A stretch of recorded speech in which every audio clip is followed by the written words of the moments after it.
नमस्कार। चरक वाचन के आज के इस सत्र की शुरुआत हम प्रार्थना से करते हैं।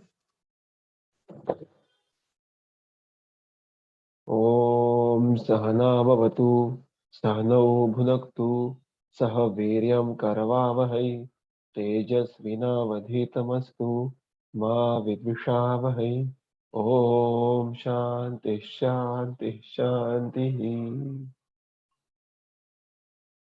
दीर्घम आयु यशस्वास्थ्यं त्रिवर्गं चापि पुष्कलम्, सिद्धिं चानुत्तमां लोके प्राप्नोति विधिना पठन्।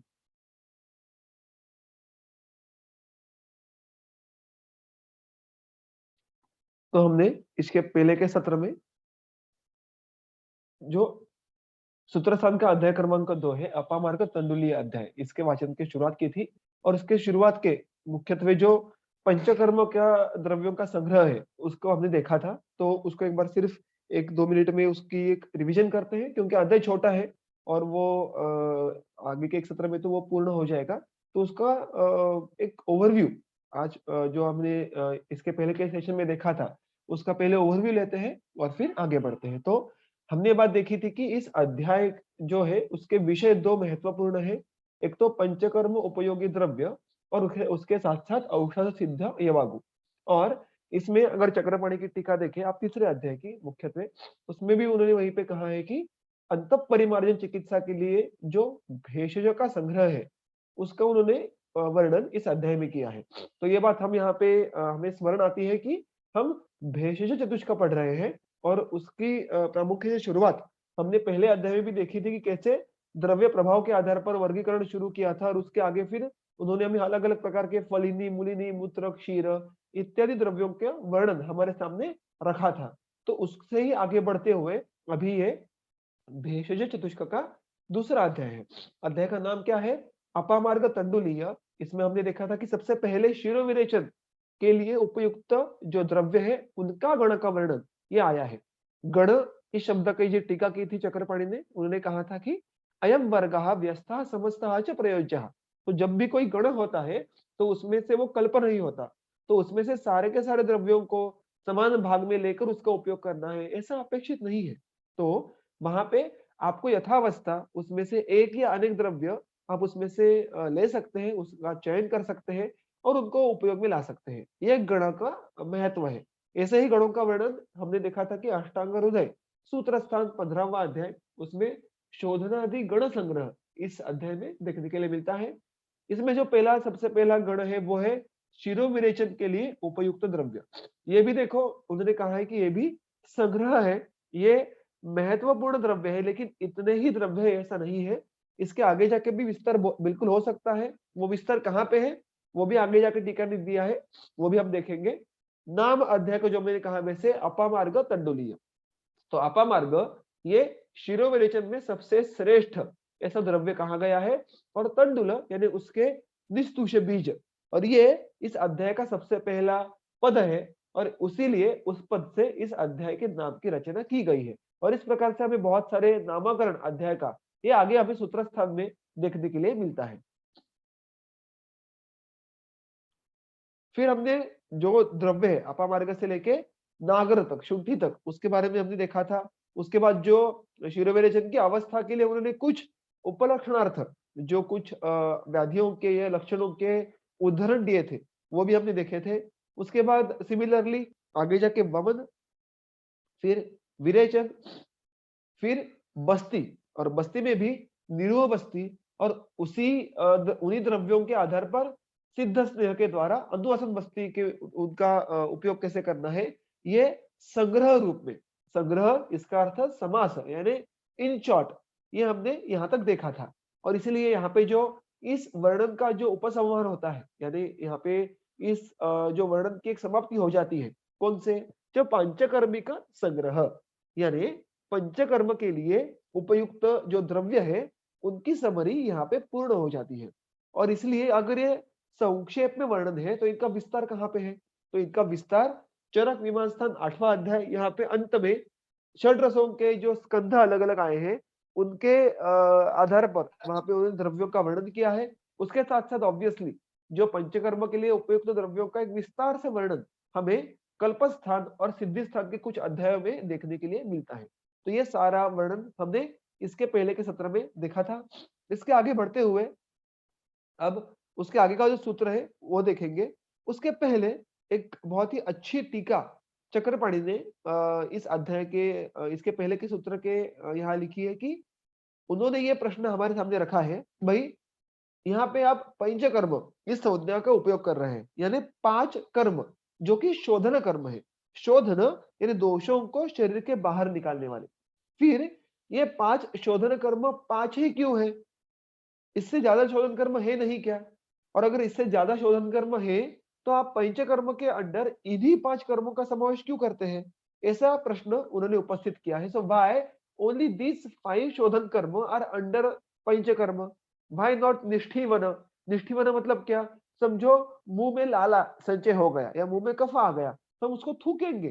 तो अगर उसको थूकना है तो वो भी शोधन कर्म ही हो गया। शोधन यानी शरीर में से दोष को या मल को बाहर फेंक देना। अंजन कर्म हुआ। अंजन कर्म में भी आप जब नेत्र में अगर अंजन के लिए उपयुक्त जो भी द्रव्य है उसका प्रक्षेप करते हैं तो उससे जो भी मल दोष ये बाहर निकलते हैं वो भी शोधन हो गया। अब कान में से किसी मल को बाहर निकालो वो भी शोधन हो गया। तो इन सब शोधन कर्मों का समावेश पंचकर्म के अंडर क्यों नहीं होता? तो उसका जो उत्तर है उसके लिए चक्रपाणि जी कहते हैं कि इन कर्मों की बहुइति कर्तव्यता, यानी ये कर्म जो उनका शोधन कर्म है वो बड़े पैमाने पे कर सकते हैं। बहु यानी बड़े पैमाने पे, इति कर्तव्यता यानी द एबिलिटी टू परफॉर्म, ये इनकी बहुत ज्यादा है।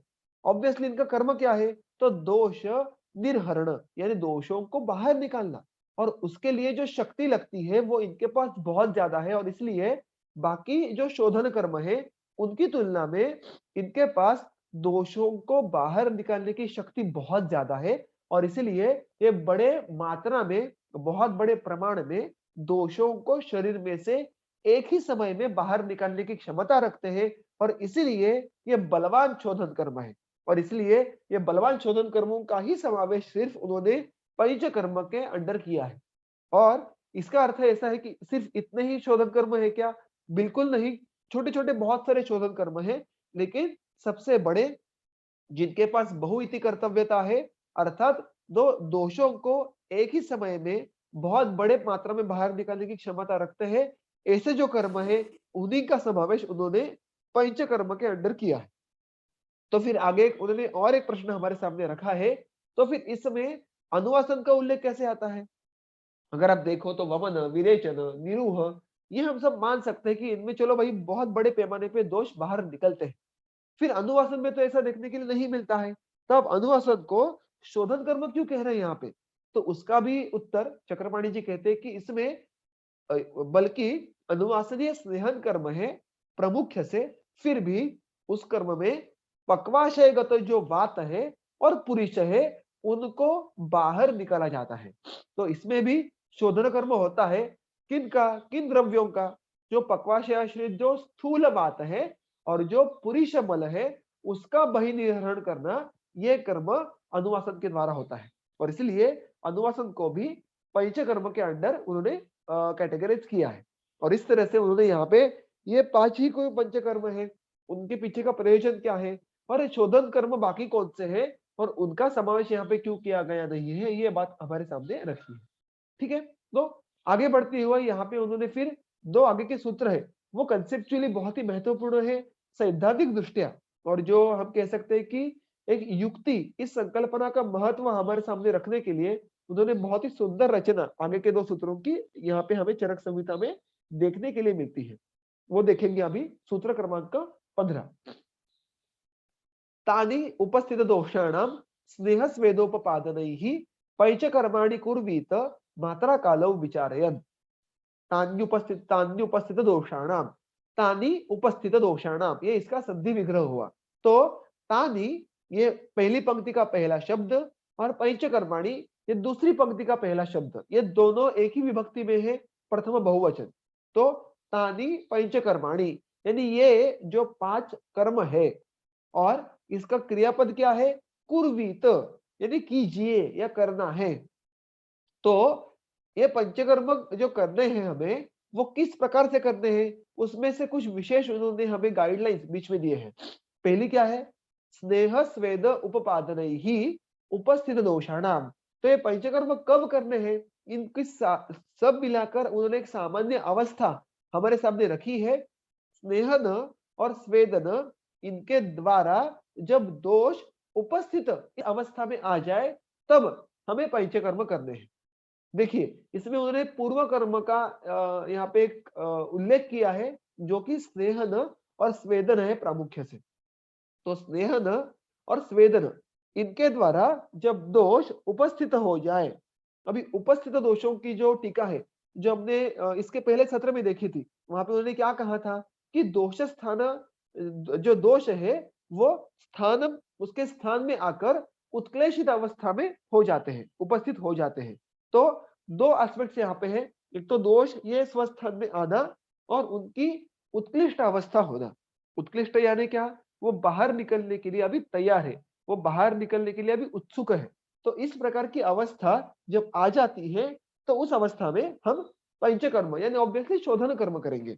और जो दूसरा मुद्दा है वो महत्वपूर्ण है, मात्रा कालो विचारयन, यानी किस किन चीजों के बारे में सोचना है?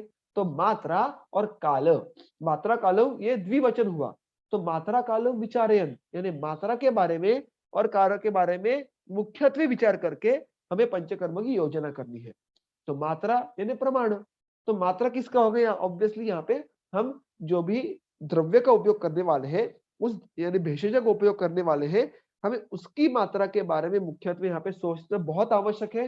देखिए, इन जनरल भी मात्रा, ये हम कोई भी शमन कर्म हो, शोधन कर्म हो, उसमें हम मात्रा के बारे में सोचने ही वाले हैं। लेकिन जो शोधन कर्म है, मुख्यत्वे उसमें हम बहुत कम समय में बहुत ज्यादा मात्रा में दोषों को बाहर निकालते हैं, और इसलिए यहाँ पे द्रव्यों की मात्रा की भी आवश्यकता में अधिक होती है शमन से। लेकिन इसमें इसी मात्रा का एक जो दूसरा एंगल आ जाता है कि जब हम बड़ी मात्रा में औषध को, भेषज को, वो भी बहुत जो वीर्यवान है, शोधन प्रभाव के हैं, उनको हम शरीर में प्रविष्ट करते हैं, तो वो ऑब्वियसली शरीर में क्षोभ उत्पन्न करेंगे। और ऐसा करने के समय धातुओं का क्षोभ होने की संभावना बहुत ज्यादा होती है, और अगर हमारे मात्रा का जो अंदाजा है वो चूक गया, तो बहुत ही इजीली हम ये अयोग की तरफ या अतियोग की तरफ जा सकते हैं, और उसको मैनेज करना फिर बहुत मुश्किल हो जाता है। और इसलिए पूरा जो सिद्धि स्थान है, उसमें जो वमन विरेचन व्यापक होगा, अनुवासन का, निरूह के व्यापक, इनके सारे जो बड़े बड़े वर्णन आए हैं, वो इतने वर्णन वर्णन क्यों आए हैं?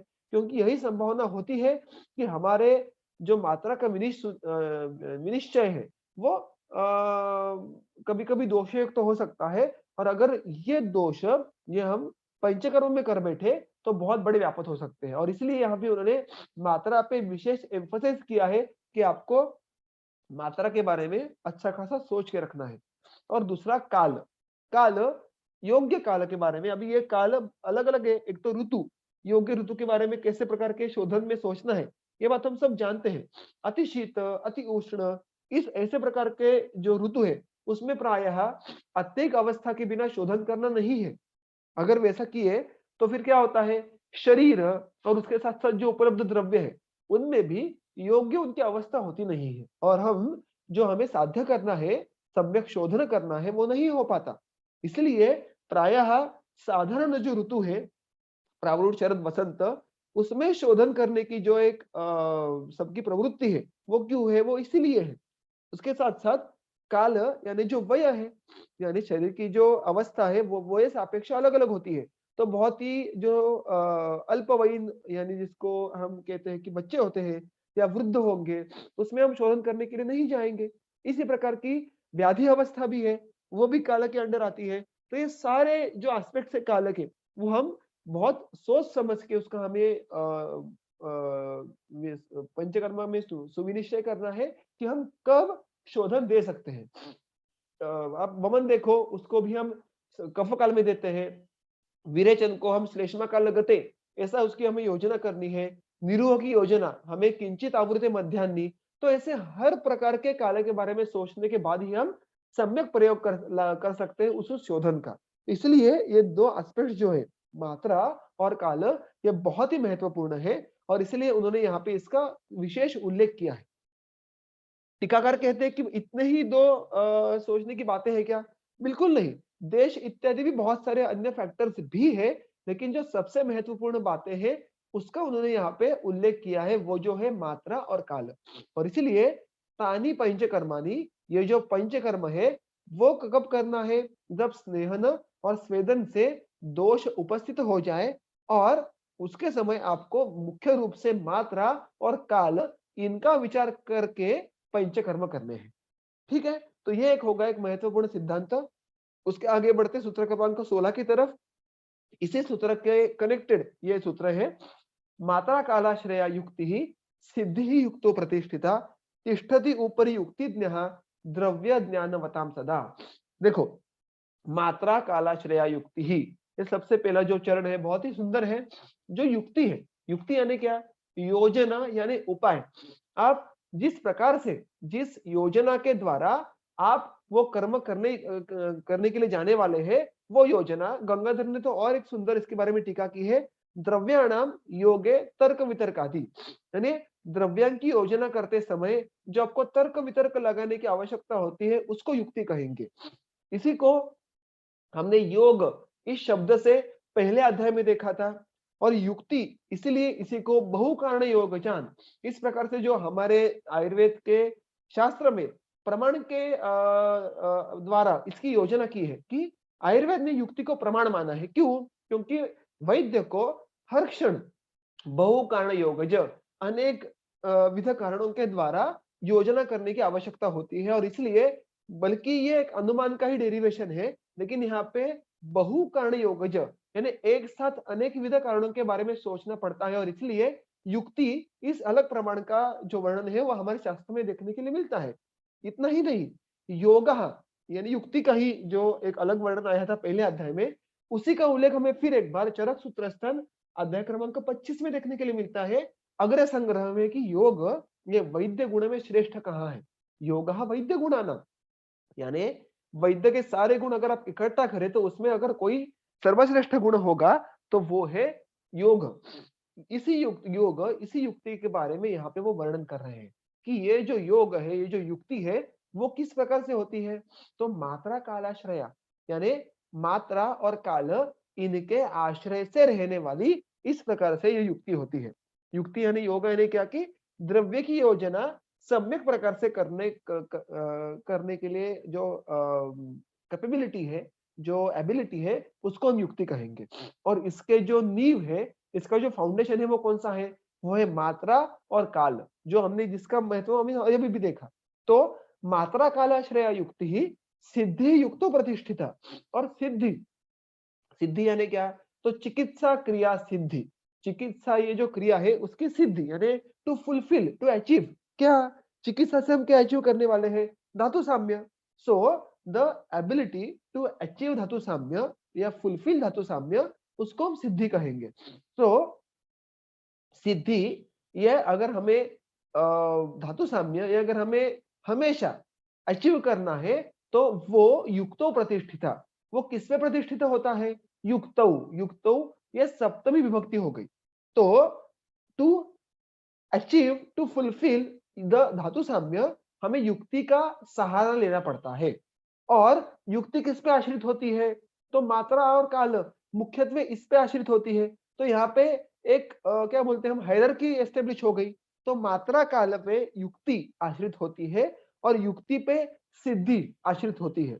यानी अगर धातु साम्य प्रस्थापित करना है हमें, कोई भी व्यापत हो ही बिना, हर रुग्ण में, हर अवस्था में, तो उसके लिए अल्टीमेटली मात्रा और काल, ये दो एस्पेक्ट सबसे महत्वपूर्ण है। यह बात यहाँ पे उन्होंने हमारे सामने बहुत ही स्पष्ट रूप से रखी है। तो मात्रा काल, इस पे युक्ति आश्रित होती है और युक्ति पे सिद्धि आश्रित होती है। एक बहुत ही सुंदर जो एक वर्णन है वो हमारे सामने उन्होंने यहाँ पे रखा है। और जो इस युक्ति को जानता है ऐसा वैद्य यानी युक्तिज्ञ, सदा हमेशा द्रव्य ज्ञानवताम, जो वैद्य मात्र द्रव्य के नाम रूप इनके बारे में जो जानते हैं, उतना ही ज्ञान उनको होता है, उनसे ऊपरी तिष्ठति, तो युक्तिज्ञ वैद्य वो नाम और रूप जानने वाले वैद्य से ऊपर, यानी स्टैंड्स अबव, और that vaidya is superior to this vaidya who knows only about the nomenclature of morphology of dravya. So ऊपर की स्थिति मतलब द स्टैंड्स अबव और स्टैंड्स सुपीरियर टू। और इसलिए युक्ति ये बहुत महत्वपूर्ण है एक वैद्य को वैद्यत्व लाने के लिए। और इसलिए मैंने अभी कहा वैसे कि अग्र संग्रह में वैद्य गुण में सर्वश्रेष्ठ इस प्रकार से योग या युक्ति का वर्णन किया गया है। तो यहाँ पे उन्होंने युक्ति की स्तुति की है, तो ये एक स्तुतिवाचक सूत्र है जो हमने अभी अभी देखा। तो इन दो सूत्रों में उन्होंने हमारे सामने मात्रा और काल, इनका महत्व, और किस प्रकार से मात्रा काल के आश्रय से युक्ति रहती है और युक्ति से आश्रय से सिद्धि रहती है, ये बहुत ही एक महत्वपूर्ण सिद्धांत हमारे सामने रखा है। ठीक है, अब यहाँ पे इसके आगे जो दूसरा एक विषय है इस अध्याय का, हमने देखा वैसे कि औषधि सिद्ध यवागु, वो शुरू होता है सूत्र क्रमांक 17 से। अतः ऊर्ध्वम, अतः ऐसा जब भी हमने देखा है बहुत बार अभी तक कि इसका अर्थ है कि इसके बाद एक नया विषय शुरू होता है। तो ये एक अलग प्रकरण जो है, जो यवागु के बारे में प्रकरण है, वो यहाँ पे शुरू होता है। अतः यहाँ से आगे, अतः ऊर्ध्वम प्रवक्ष्यामि यवागुर विविधौषधाः विविधानां विकाराणां तत्साध्यानां निवृत्तये। तो अतः ऊर्ध्वम यानी इसके बाद, इसके आगे, प्रवक्ष्यामि कहूंगा, ये हो गया भविष्य कालवाचक रूप। तो इसके आगे जाकर मैं कहूंगा, क्या कहूंगा? विविधौषधाः यवागुः, यानी अलग अलग औषधों से युक्त सिद्ध ऐसे यवागु का वर्णन इसके आगे जाके मैं करने वाला हूँ। ये यवागु का प्रयोजन क्या है, इन यवागु का उपयोग क्या अपेक्षित है हमें? तो वो दूसरे पंक्ति में उन्होंने कहा है विविधानां विकाराणां तत्साध्यानां निवृत्तये। तो तत्साध्यानां यानी उन यवागुओं से जो साध्य होने वाले हैं ऐसे विविध विकारों का निवृत्तये यानी चतुर्थी विभक्ति। निवृत्ति मतलब क्या, हम इंग्लिश में देखते हैं उसको रिटायरमेंट, लेकिन उसका शब्दशः अर्थ क्या है? मुक्ति, यानी दूर होना। यानी जो तत्साध्यानां विविधानां विकाराणां, उस यवागु से साध्य होने वाले जो अलग अलग विकार है वो दूर करने के लिए इन यवागुओं का प्रयोग हमें करना है। इस प्रकार से उन्होंने यहाँ पे इस यवागुओं का प्रयोजन कहा है। तो बेसिकली ये अभी शमन चिकित्सा में, शमन चिकित्सा दोष साम्य प्रस्थापित करने के लिए वो शरीर के भीतर ही जो दोषों को, वृद्ध दोषों को कम करना, ये जो मुख्य कर्म अपेक्षित है वो करने वाली ये यवागुएं हैं। चक्रपाणी जी कहते हैं कि इनका वर्णन अभी इसी अध्याय में क्यों आया, शोधन के बाद क्यों आया? तो वमन आदि कर्म के बाद प्रायः जब वन्नी ये मंद होता है, मंदी भूतस्य वन्ने है संदूक्षणार्थम, ये बात हम सब जानते हैं कि शोधन के बाद प्रायः संशोधन कर्म का जो अवस्था आती है उसका प्रयोजन क्या है? तो उसका सबसे पहला प्रयोजन है कि जो शोधन के समय जो अग्नि दुर्बल हुआ है उसका वापिस संदूषण करना है। और इसीलिए तब हम किसी भी औषधि की योजना नहीं करते, हम आहार की योजना करते हैं और उस आहार को हम संस्कृत करके, उस पर संस्कार करके हम उसका उपयोग कर सकते हैं। और उसी से अनुषंग से शोधन कर्म के बाद जो इमीडिएटली संसर्जन कर्म की अवस्था आती है, उसी अनुषंग से यहाँ पे उन्होंने अलग अलग यवागुओं का उल्लेख किया है। और दूसरा जो उसमें उन्होंने प्रयोजन कहा है, अप्रयोग जनित शूलादेह प्रशमार्थम। ऐसा बहुत बार हो सकता है कि अयोग, अतियोग, ऐसी कुछ अवस्थाएं आ गई शोधन के बाद, और उस अवस्थाओं में भी हमें मुख्यत्वे आहार की मदद लेनी पड़ती है, क्योंकि प्रायः अग्नि की विकृति देखने के लिए मिलती है। और अगर अग्नि विकृत हो तो बड़े पैमाने पे हम भेषज का उपयोग भी नहीं कर पाते। तो ऐसी अवस्था में हम सिद्ध इस प्रकार से जो आहार कल्पनाएं हैं उनका उपयोग हम करते हैं। और इसलिए उस प्रकार के जो आहार कल्पनाएं हैं उनके कुछ उदाहरण उन्होंने इस अध्याय में दिए हैं। तो मंदीभूतस्य वन्ने है संदूषणार्थम और अप्रयोग जनित शूलादेह यानी शूल, द्रवमल इत्यादि जो भी अलग अलग प्रायिक व्यापद होंगे उनकी चिकित्सा के लिए जो भी यवागु है उनका वर्णन उन्होंने यहाँ पे किया है। तो ये भी अंतः परिमार्जन चिकित्सा का एक हिस्सा है। ठीक है, अभी देखो सूत्र क्रमांक 18 से लेके अलग अलग आगे कुल मिलाकर अष्टाविंशति ही यानी 28 यवागुओं का वर्णन हमें देखने के लिए मिलता है। पहले हम देखेंगे कि यवागु इस शब्द का उल्लेख ये पहली बार यहाँ पे इस अध्याय में आया है। तो टीकाकार यहाँ पे उसके बारे में थोड़ा वर्णन करते हैं और मुख्यत्वे गंगाधर यहाँ पे ऐसी बात कहते हैं कि यवागु ये 3 प्रकार की देखी जाती है। किस प्रकार की? मंड, पेया और विलेपी। तो गंगाधर ऐसा कहते हैं कि यवागु ये एक जेनेरिक वर्ड हो गया। उसके 3 प्रकार है जो प्रैक्टिकली करने उसमें उसकी रेसिपी में अलग-अलग भेद देखे जाते हैं। हम सबको ये परिभाषा बिल्कुल पता है, मंड, पेया और विलेपी। तो प्रायः मंड में 16 गुना पानी, पेया में 6 गुना पानी और विलेपी में 4 गुना पानी लेना अपेक्षित है। और उसके साथ-साथ जो पहले सूत्र में शब्द आया है उपसाधिता, देखो पिप्पली पिप्पली मूल चव्य चित्रक नागरैहि यवागुर्दीपनीयास्या शूलग्नि चोपसाधिता।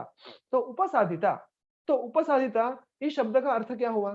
तो चक्रपाणी जी कहते हैं उचित परिमाण ग्रहणार्थम अभी उपसाधित, साधित मतलब क्या कि योग्य औषधियों से सिद्ध करना। तो यहाँ पे इस शब्द के पीछे जो और उसका जो बड़ा वर्णन किया है चक्रपाणी ने, वहां पे वो कहते हैं कि उचित परिमाण ग्रहणार्थम, इस विशेषण का उल्लेख क्यों किया है? क्योंकि ग्रंथकार को हमें ये बात कहनी है कि आपको उचित यानी योग्य प्रमाण में द्रव्यों का ग्रहण करना आवश्यक है। तो यहाँ पे किसके प्रमाण लेना आवश्यक है सही मात्रा में? तो भेषज यानी जिस औषधियों से आप सिद्ध करने वाले वो, तंडुल जो योनि द्रव्य होगा, प्रायः तंडुल यानी शाली का चयन हम पेया विलेपी के लिए करते हैं, तो इसलिए तंडुल ऐसा उन्होंने यहाँ पे कहा है। और जल, ऑब्वियसली जल के बिना तो सिद्धि हो ही नहीं सकती। तो इन तीनों का यहाँ पे योग्य प्रमाण लेना ये आवश्यक है। और ये प्रमाण किस आधार से लेना है? तो वो कहते हैं कि शुद्ध शास्त्रोक्त, शुद्ध शास्त्र यानी the science of the recipe, यानी कोई भी अगर आहार कल्पना को आपको तैयार करना है तो उसमें प्रमाण, अग्नि विचार, पात्र विचार, ये सारी जो बातें होती है वो जिस शास्त्र में आती है उसको हम शुद्ध शास्त्र कहते हैं। The science of making the food, preparing the food. इसका अलग ग्रंथ भी जो क्षेम कुतूल होगा या भोजन कुतूल होगा, ऐसे अलग अलग और भी ग्रंथ उसमें से आज उपलब्धि में भी है। और उसमें इस जो शास्त्र के जो अलग अलग सिद्धांत है उसका जो विचार का एक विस्तार है वो हमें उन ग्रंथ में देखने के लिए मिलते हैं। तो उन नियमों के अनुसार हमें इनकी योजना करनी है। यह कहने के बाद वो एक और महत्वपूर्ण सूत्र कोट करते हैं टीका में। चक्रपाणी जी क्या कहते हैं? सूत्र है मात्रया नास्ति अवस्थानम दोषम अग्निम बलम वयः व्याधिम द्रव्यम च कोष्ठम च वीक्ष मात्रा प्रयोजयेत। तो यहाँ पे अब अगर आप आगे जाके देखोगे तो टीका में भी या अलग अलग जगह पे भी अब जब भी इस प्रकार से औषधि सिद्ध जो आहार कल्पना है इनका वर्णन देखते हैं तो उसमें प्रोपोर्शन आते हैं, यानी 1:4:16 या आप 16 गुना पानी लेना, इसमें साक्षात आपको इतने पल लो, इतने कर्श लो, ये बहुत ही कम बार इसके उल्लेख मिलते हैं। ऐसा क्यों? क्योंकि चक्रपाणी जी कहते हैं कि मात्रा यहाँ नास्ति अवस्थानम, मात्रा का एक फिक्स डोसेज ऐसा नहीं हो सकता। क्यों? क्योंकि हर एक रुग्ण में दोष, अग्नि, उसका बल, उसका वय, व्याधि, व्याधि का स्वभाव, व्याधि की अवस्था, द्रव्य वो कितना वीर्यवान है, कोष्ठ का विचार, ये सारी बातों को देखकर वीक्ष मात्रा प्रयोजित, मात्रा की योजना करना आवश्यक होता है। और ये सारी बातें हम जब देखते हैं, देखो फिर एक बार यहाँ पे बहु कारण योगज, इस प्रकार की बुद्धि ये हमें हमारे सामने दिखती है, क्योंकि यहाँ पे अलग अलग एस्पेक्ट्स के बारे में हमें सोचना पड़ता है और हर व्यक्ति में ये एस्पेक्ट्स अलग अलग करके इसके परम्यूटेशन कॉम्बिनेशन करके जो अल्टीमेट आउटपुट आने वाला है वो अलग अलग होने वाला है। उसमें छोटे मोटे भेद ये हर व्यक्ति में हमें देखने के लिए मिलने वाले हैं और उसके आधार पर हमें मात्रा की निश्चित करने की आवश्यकता होने वाली है। और इसीलिए एक ही मात्रा हर व्यक्ति में या एक ही मात्रा हर रुग्ण हर व्याधि की अवस्था में ऐसा करना असंभव है। और इसलिए there is no fixed dosage which is there which can be used for all the people at in all the व्याधि अवस्था। और इसीलिए प्रायः प्रोपोर्शन की भाषा में यानी इतने गुना इतने आप जल लो, इतने गुना आप भेषज लो, ऐसी ही प्रायः भाषा का उपयोग हमें किया हुआ देखने के लिए मिलता है। तो ये एक सैद्धांतिक दृष्टया महत्वपूर्ण सूत्र यहाँ पे चक्रपाणी ने कोट किया है उसकी टीका में। आगे बढ़ते हुए उन्होंने कहा है कि यवागु ये 2 प्रकार की होती है। उन्होंने जो मुख्यतः चक्रपाणी और गंगाधर दोनों ने ही इस प्रकार का वर्णन किया है कि किस प्रकार से तो औषधियों की सिद्धि के आधार पर यहाँ पे कल्क सिद्धा और कषाय सिद्धा ऐसे दो अलग-अलग उन्होंने यवागु के भेद कहे हैं। कल्क सिद्धा यानी औषधियों का कल्क करके फिर उसमें उससे यवागु सिद्ध करनी है, और कषाय सिद्धा यानी जो भी औषधियां हैं उनका सिद्ध जल करके, सिद्ध जल यानी जो षडंगोदक का विधि है, 1 गुना भेषज, 64 गुना पानी और उसको अग्नि संस्कार करके आधा करके यानी 32 गुना उसको शेष रखकर उस सिद्ध जल को उपयोग में लाना है। तो यहाँ पे कषाय का अर्थ क्वाथ नहीं होता है। जब भी आपको द्रव सिद्ध करनी है यवागु, और उसमें अगर आपको औषधियों का उपयोग करना है तो वहां पे आपको इस विधि से करना है जिसको हम व्यवहार में सिद्ध जल कहते हैं, और ना कि आपको उसको क्वाथ करना है। तो एक तो कल्क सिद्ध कर सकते हैं आप, या आप उसको कषाय सिद्ध कर सकते हैं उसी भेषज से। फॉर एग्जाम्पल अभी पहली जो यवागु है उसमें आप देख सकते हैं कि पंचकोल का उपयोग किया गया है, पिप्पली पिप्पली मूल चव्य चित्रक नागर। तो आप इन सारे वनस्पतियों का ताजा कल्क कर सकते हैं, या फिलहाल जो व्यवहार में हम क्या करते हैं, इनका चूर्ण लेते हैं और उनका कल्क करते हैं, और वो कल्क फिर शाली या तंडुल और पानी ऐसा एक साथ में लेकर आप जब उसको सिद्ध करेंगे तो उसको हम कहेंगे कल्क सिद्ध यवागु। और मानो आपने इन सारों के भरण द्रव्य ले लिए और उनका आपने इस विधि से, सिद्ध जल विधि से आपने उनका सिद्ध जल किया, और फिर आपने तंडुल और पानी के बजाय वहां पे आप ये सिद्ध जल का उपयोग करेंगे, इसमें फिर कोई कल्क नहीं होगा, तो उसको आप कषाय सिद्ध यवागु कहेंगे। तो ऐसे दो अलग अलग विधि है यवागु करने के। आपको जो वहां पे जितने वीर्यवान यवागु की अपेक्षा हो, या ग्रंथ में अगर कोई विशिष्ट उन्होंने निर्देश किए हो, तो उसके आधार पर आपको इस यवागु के सिद्धि करनी है। कल्क सिद्ध यवागु के बारे में एक और अधिक वर्णन जो चक्रपाणी में देखने के लिए मिलता है कि प्रायः द्रव्यों के उन्होंने 3 भेद किए हैं कल्क करने के समय। एक तो तीक्ष्ण वीर्य के द्रव्य, मध्यम वीर्य के द्रव्य और मृदु वीर्य के द्रव्य। तीक्ष्ण वीर्य मतलब जो ये पंचकुल वाले सारे द्रव्य है उनका समावेश हम तीक्ष्ण वीर्य में कर सकते हैं, जो कम मात्रा में उसका रस गुण इनको व्यक्त कर पाते हैं। मध्यम वीर्य के द्रव्य के उदाहरण के तौर पर चक्रपाणी ने बिल्व, अग्निमंथ्य इत्यादि द्रव्यों का उल्लेख किया है कि जिनको मध्यम मात्रा में लेने के बाद उनके वीर्य की निष्पत्ति अच्छे से होती है। और मृदु वीर्य के द्रव्य यानी आमलकी इत्यादि ऐसे चक्रपाणी ने कहा है कि जो अधिक मात्रा में लेने के बाद भी प्रायः कुछ व्यापक नहीं होता और उनका कार्य अच्छे से देखने के लिए मिलता है, और ये बहुत बार आहार में इनका समावेश भी देखने के लिए मिलता है। तो इस प्रकार से तीक्ष्ण वीर्य, मध्यम वीर्य और मृदु वीर्य ऐसे द्रव्यों का एक वर्गीकरण चक्रपाणी ने वहां पे हमारे सामने रखा है। और वहां पे उन्होंने ऐसा कहा है कि जो तीक्ष्ण वीर्य के द्रव्य है प्रायः एक सर्विंग के लिए आप जब यवागु करने वाले हो तो उनमें उनका मात्र 1 कर्श या 1/4 पल इतना ही कल्क लेना है। मध्यम वीर्य के अगर द्रव्य हो तो उनका कल्क का प्रमाण प्रायः आधा पल इतना होना चाहिए, और मृदु वीर्य के अगर द्रव्य आप लेने वाले हो तो उसका प्रमाण 1 पल तक ले सकते हैं। सो हमें यहाँ से टेक होम मैसेज क्या लेना है, तो हम द्रव्यों के कल्क करते समय वो तीक्ष्ण वीर्य, मध्यम वीर्य या मृदु वीर्य है, इसकी निश्चिति करके उसके आधार पर हम उसमें कितना कल्क बनाना है उसका ये फ्लेक्सिबिलिटी रख सकते हैं। और इसलिए जो उन्होंने पहले कहा था कि ये बहुत फ्लेक्सिबल है, इसमें कोई हार्ड एंड फास्ट नहीं है। आप अगर द्रव्यों का समूह देखकर ये निश्चित कर सकते हैं कि ये इनका वीर्य कितना होगा, कितनी वीर्यवान द्रव्य है, और इसलिए उनका कल्क की प्रमाण की भी निश्चिति उनके वीर्य के आधार पर होने वाली है। तो इतने सारे नियम, और देखिए फिर भी ये बहुत सिंपल, बहुत ही स्ट्रेट फॉरवर्ड नियम है। अगर आप सूत्र शास्त्र में जाके देखें तो और सटल नियम हमें देखने के लिए मिलते हैं, लेकिन इतने मूलभूत जो एस्पेक्ट्स है इनके बारे में तो हमें सोचना ही पड़ता है अगर हम रुग्णों को सिद्ध आहार कल्पनाओं की योजना करने वाले हैं तो। और इस सारों का बहुत ही सुंदर वर्णन चक्रपाणी ने यहाँ पे हमें संक्षेप में टीका में दिया है। गंगाधर ने भी बहुत अलग अलग एस्पेक्ट्स हमारे सामने रखे हैं जिनका ही हमने एक समरी में यहाँ पे वर्णन देखा। ठीक है, तो यहाँ पे अब जाते हैं पहली यवागु की तरफ। पहली यवागु कौन सी है? पंचकोल सिद्धा यवागु। उसका वर्णन फिर एक बार देखेंगे। पिप्पली पिप्पली मूल चव्य चित्रक नागरैहि यवागुर दीपनीयासाद शूलग्नि चोपसाधिता। तो पंचकोल सिद्ध यवागु, अब यहाँ पे उल्लेख नहीं है कि उसका कल का सिद्ध करना है या कषाय सिद्ध करनी है।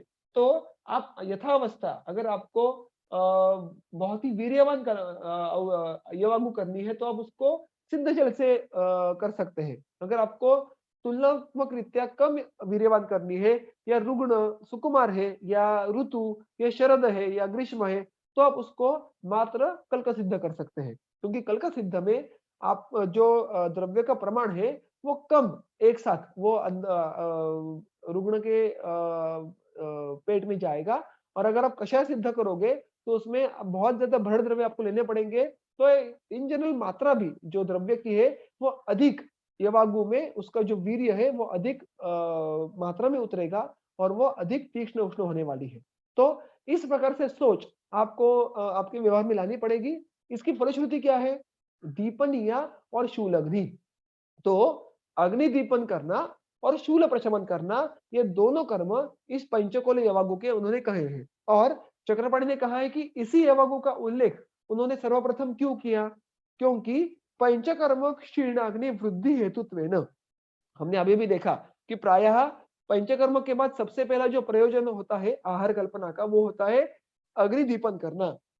तो अगर मानो सिर्फ जो सिंपल हमारी यवागु होती है जिसमें कोई औषधि की योजना नहीं की है, उतनी यवागु या उतनी मंड उतना वो पेया सिर्फ दीपन के लिए सफिशिएंट नहीं है।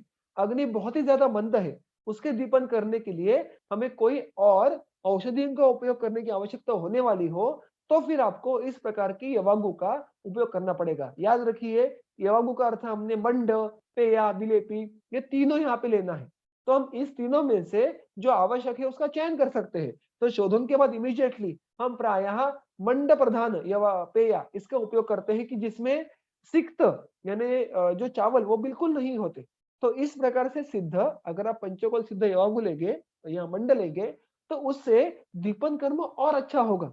देखिए शोधन के बाद तुरंत इमीडिएटली आपको किसी भी साक्षात औषधियों का उपयोग करने के लिए नहीं कहा है। अगर आपको औषधि का उपयोग करना है तो प्रायः आपको उसको आहार सिद्ध करके उपयोग में लाना है। और इसलिए यहाँ पर भी सिर्फ पंचकोल चूर्ण का उपयोग करके या पंचकोल का क्वाथ करके पान करने के लिए नहीं कहा है, अग्निदीपन करने के लिए। क्यों?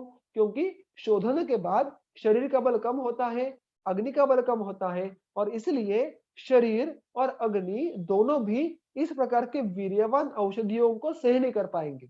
और इसलिए हम औषधियों का उपयोग युक्ति पूर्वक आहार के द्वारा करने वाले हैं और इसलिए सिद्ध यवागु के द्वारा हम पंचकोल का जो कर्म हमें अपेक्षित है दीपन और शूलग्न वो शरीर में लाने का प्रयास करेंगे। और इसलिए यहाँ पे पंचकोल सिद्ध यवागु का उपयोग करने का वचन है। यानी यहाँ पे हम पंचकोल के द्वारा यवागु को सिद्ध करेंगे जिससे कि प्रायः जो क्षीण अग्नि हुआ है उसका वर्धन होगा। और अगर कभी शूल ऐसा भी लक्षण हो तो उसका भी शमन यहाँ पे हमें देखने के लिए मिल सकता है।